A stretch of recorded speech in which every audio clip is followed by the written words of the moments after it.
एक बार की बात है, एक बहुत बड़ी आर्ट गैलरी ने कॉन्टेस्ट डिक्लेयर किया। उसमें उन्होंने अनाउंस किया कि जो भी पेंटर पीस को डिपिक्ट करने वाली वर्ल्ड की सबसे अच्छी पेंटिंग बनाएगा, उसको $10 मिलियन का इनाम मिलेगा। यह बात पूरी दुनिया में फैल गई और पूरी दुनिया से हजारों पेंटर्स ने अपनी अपनी पेंटिंग भेजी उस कॉन्टेस्ट में पार्टिसिपेट करने के लिए। उन हजारों पेंटिंग्स में से जो इस कॉन्टेस्ट के जजेस थे, उन्होंने फाइनली 100 पेंटिंग्स को शॉर्टलिस्ट किया और उन 100 पेंटिंग्स की एक एग्जीबिशन लगाई। उस एग्जीबिशन में इन सारे पेंटर्स को तो इनवाइट किया ही किया, साथ ही साथ मीडिया वाले भी बैठे हुए थे और मीडिया वालों के साथ हजारों लोगों की भीड़ भी जमा थी। क्योंकि प्राइज अमाउंट इतना बड़ा था तो सबका इंटरेस्ट था ये जानने में कि कौन जीतेगा, कि वो पेंटिंग कैसी होगी और कौन वो पेंटर होगा जिसको इतना बड़ा अमाउंट मिलेगा। फाइनली वो दिन आ ही गया। वहां पर सारी ही पेंटिंग्स देखने लायक थी और एक से बढ़कर एक थी। उसमें से कुछ पेंटिंग्स थी जहां पर सबसे ज्यादा भीड़ थी। जैसे एक पेंटिंग थी जहां पर एक बिल्कुल साफ पानी की नदी बह रही थी, जिसके पीछे कुछ पहाड़ थे, उसके ऊपर बर्फ जमी हुई थी और पीछे से सनराइज हो रहा था। एक और पेंटिंग थी जहां पर पेंटर ने पीस को डिपिक्ट किया था फुल मून नाइट के थ्रू, यानी कि एक बिल्कुल पीसफुल लेक थी जिसका पानी बिल्कुल स्टिल था, इतना स्टिल कि उसके अंदर आप रिफ्लेक्शन देख सकते थे आसपास में जो भी कुछ था उसका, बिल्कुल एक मिरर की तरह। और बिल्कुल डार्क आसमान में कुछ तारे चमक रहे थे और एक चांद चमक रहा था। उसके अलावा एक पेंटिंग थी जिसमें बिल्कुल सफेद बादल थे, नीला आसमान था और बिल्कुल हरी हरी घास थी। यानी कि सारी ही पेंटिंग्स ऐसी जिसको देख करके ही मन शांत हो जाए। तो कॉन्टेस्ट बहुत ही टफ था क्योंकि सारी पेंटिंग्स एक से बढ़कर एक थी। तो जजेस के लिए शॉर्टलिस्ट करना कि कौन सी पेंटिंग बेस्ट है, that was very very difficult. लेकिन वो मोमेंट आ ही गया जब जजेस ने अपना माइंड मेकअप कर लिया और एक पेंटिंग को इन सारी पेंटिंग्स में से सिलेक्ट कर लिया और उस पेंटिंग को एक बड़े से कर्टेन के पीछे रख दिया। सामने वो सारे पेंटर्स बैठे हुए थे, मीडिया वाले थे और हजारों लोगों की भीड़ थी। सबकी क्यूरियोसिटी बढ़ती चली जा रही थी क्योंकि अमाउंट बहुत बड़ा था। लेकिन जैसे ही वो पर्दा हटा और सामने से सबने उस पेंटिंग को देखा तो सब हैरान रह गए। सब एक दूसरे की शक्ल देखने लगे। किसी को कुछ समझ नहीं आ रहा था कि एक्चुअल में हो क्या रहा है, क्योंकि वो पेंटिंग जो वहां पर दिख रही थी वो दूर दूर तक शांति को डिपिक्ट नहीं कर रही थी। तो सबको लगा कि शायद उस आर्ट गैलरी से कोई गलती हुई है या जजेस से कोई गलती हुई है और किसी गलत पेंटिंग को वहां पे रख दिया है। तो कुछ पेंटर्स एक साथ गए, जाकर के उस आर्ट गैलरी के ओनर से मिले और जाकर के उससे पूछा कि क्या ये कोई गलती है, गलती से कहीं कोई गलत पेंटिंग तो आपने वहां पे नहीं रख दी है। तो आर्ट गैलरी वाला थोड़ा सा मुस्कुराया और बोला, नहीं, ये पेंटिंग बिल्कुल ठीक है। जजेस ने इसी पेंटिंग को सिलेक्ट किया है और यही पेंटिंग आज की विनर है। सारे पेंटर्स ये जवाब सुन करके गुस्से से भर गए और सबने मिल करके रिवोल्ट कर दिया। और ये देख करके सारे मीडिया वाले अपनी अपनी जगह से खड़े हुए और भागते हुए गए उस आर्ट गैलरी के ओनर के पास में और अपने अपने माइक्स उनके मुंह के आगे कर दिए।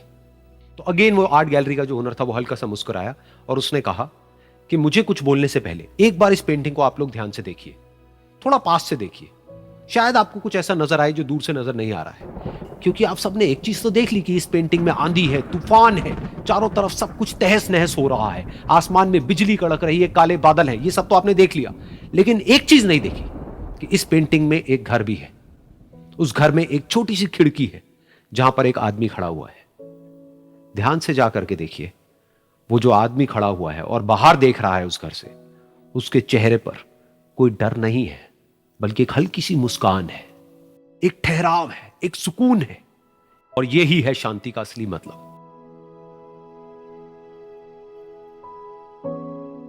यानी कि शांति का मतलब यह नहीं है कि हमारे बाहर सब कुछ शांत है और फिर हम शांत हैं, क्योंकि वो टेम्पररी है। असली शांति का मतलब यह है कि हमारे बाहर चाहे जो कुछ भी हो रहा हो, हम अंदर से पूरी तरह से शांत हैं, हमारा मन शांत है।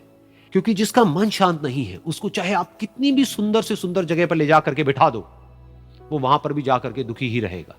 लेकिन दूसरी तरफ से जिसका मन शांत है, उसके बाहर चाहे कुछ भी हो रहा हो, चाहे मौसम कैसा भी हो, चाहे उसके आसपास में सब कुछ तहस नहस हो रहा हो, तूफान हो, लेकिन वो अंदर से बिल्कुल शांत रहेगा। और यही है शांति का असली मतलब।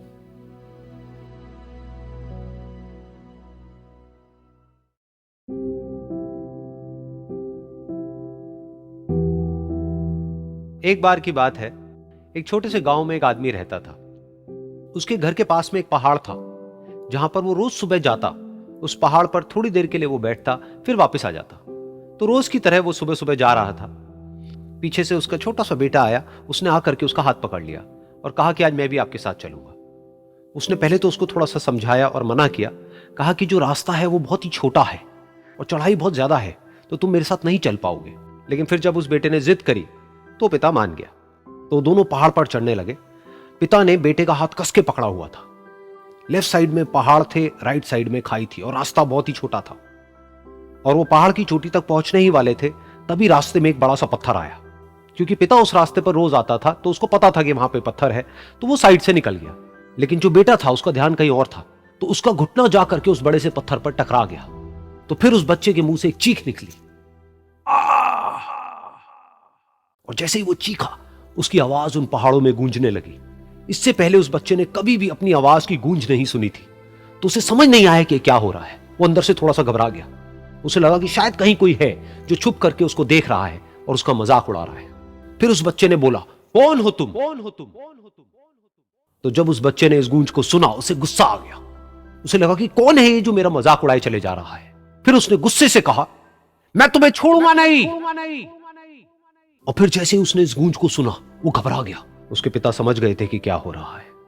उसने अपने पिता का हाथ कस के पकड़ लिया और उनसे पूछा, कौन है ये जो मुझे इतना तंग कर रहा है? कौन है ये जो मुझे इतना डरा रहा है?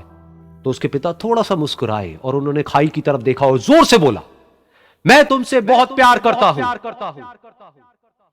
ये सुनकर वो बच्चा हैरान हो गया। उसे समझ नहीं आया कि हो क्या रहा है, कि वही इंसान जो उसका मजाक उड़ा रहा है और उसको तंग कर रहा है, वो उसके पिता को बोल रहा है कि मैं तुमसे बहुत प्यार करता हूं। तो उसके पिता ने अपने बेटे को देखा और वो समझ गए कि उसके मन में क्या चल रहा है। और फिर दोबारा उन्होंने बोला, तुम बहुत अच्छे हो। और ये सुनकर उनका बेटा भी थोड़ा सा मुस्कुराया और पूछा अपने पिता से कि ये क्या हो रहा है। और फिर उसके पिता ने अपने बेटे को समझाया, ये जो आवाज तुम सुन रहे हो ना, ये किसी और की नहीं है, ये तुम्हारी ही आवाज है जो कि पहाड़ों में गूंज रही है, और तुम्हें अपनी ही आवाज सुनाई दे रही है। जैसा तुम बोलते हो ठीक वैसा ही तुम्हें सुनाई देता है।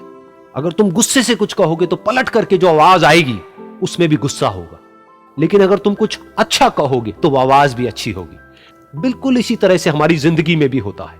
जैसा तुम अपने मन में इस जिंदगी के बारे में सोचते हो, ये जिंदगी तुम्हारे लिए बिल्कुल वैसी ही हो जाती है।